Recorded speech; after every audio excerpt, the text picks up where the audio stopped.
rajab wuu dhammaaday, shacbaan ayaa inoo bilowday.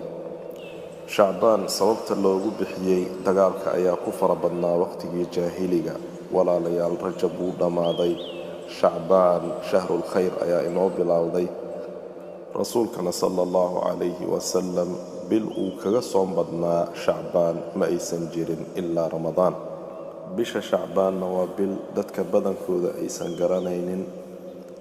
rasuulka sala allahu calayhi wasalam waxaa weydiiyey saxaabi usaama binu zayd radia allahu canhu.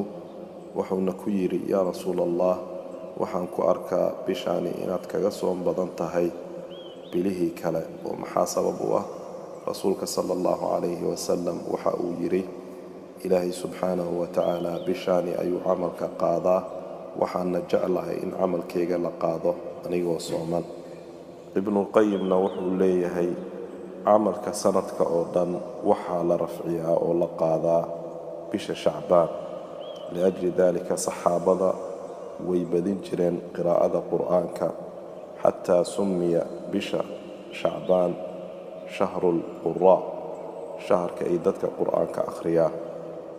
salafka qaarkood waxaa laga wariyey inay saacidi jireen dadka masaakiinta bisha shacbaan, qaarkoodna ay bixin jireen sakaatu amwaalihim, inay bixin jireen sakada bisha shacbaan si ay ugu saacidaan dadka masaakiinta oo fuqarada ah, si ay ugu soomaan bisha ramadaan.